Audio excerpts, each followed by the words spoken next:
Hello, everyone. This is Jim Okersinski with your weekly delayed screencast slash lecture video. I think this week we'll just go with one instructional video here, cover a variety of topics. This week's activity is discussion board number 12. The initial post is the note takers triad. I'll get there in a second. As I say in my announcement from the other day, I'm working on annotated bibliography submissions. I've gone through many and looked at those and commented. I have about maybe, I don't know, about 8 to 10 more to do. I'd say about 8 or 9 more to do. So one thing I do want to touch on here, and I think it's really important that people should understand, because I'm having a tendency to write the same comment over and over, is I provided an example of an annotated bibliography, and I'm referring to the example often. And as you can see, we do the example not only for everyone to get an idea of the content and development of an assignment, how it's structured, but more so than anything, for me, it is a visual representation of what an annotated bibliography should look like. So as I begin in the example here, I have an introduction. I have a citation with a hanging indent with all the information.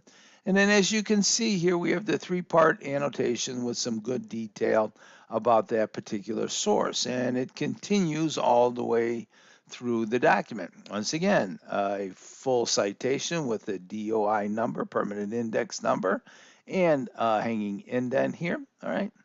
Once again, three-part annotation, and as we move on, same thing, links here. So you can see even these are activated links. I need activated links. I need to click through to be able to verify and look at your source material. So as you can see here, as I'm scrolling, it's pretty obvious that what an annotated bibliography would look like visually.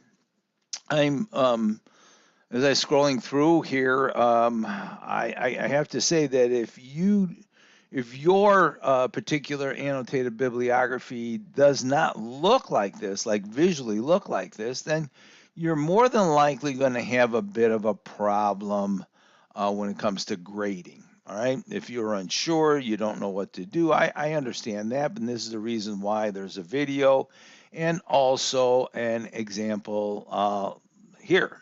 Okay. We don't see a works cited page is not needed for an annotated bibliography. I've seen several of those. As you can see here, all the links are hyperlinks, so I can reach those.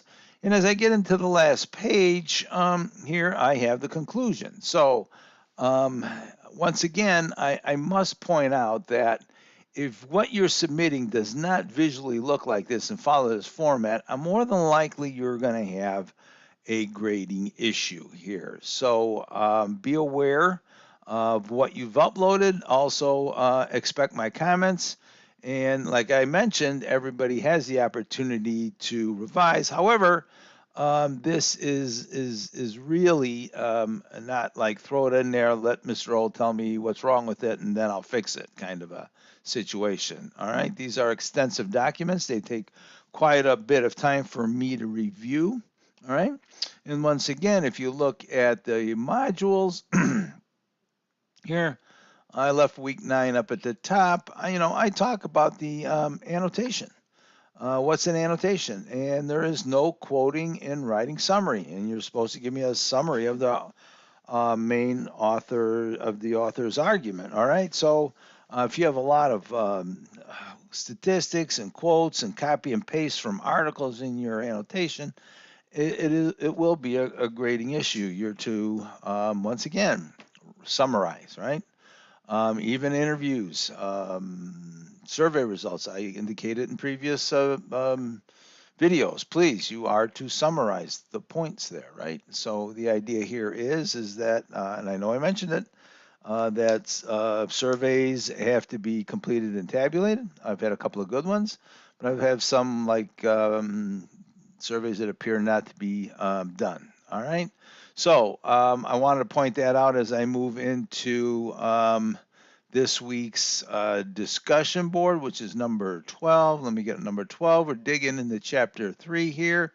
And this is where it's important for everyone to read and comment on this particular content.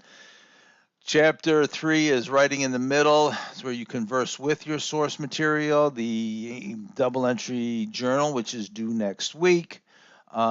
You have some idea about how to use and work with those sources. It'll practice what you've learned in reading and writing this discussion board post. The way we work with source material is either quoting, paraphrasing, or summarizing, and knowing how to paraphrase and summarize is critical, because if you appropriate too much language, you must have to understand the idea of plagiarism, all right?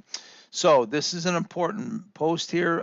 Double check some of the due dates if you can, please. I've moved a few of the due dates around to help space out some of the content on the back half of the course, or I would say post-annotated bibliography. So always look at the assignments. I believe I'm pretty much up to date, and I've kind of moved a couple of discussion boards and assignments around to allow more time. All right.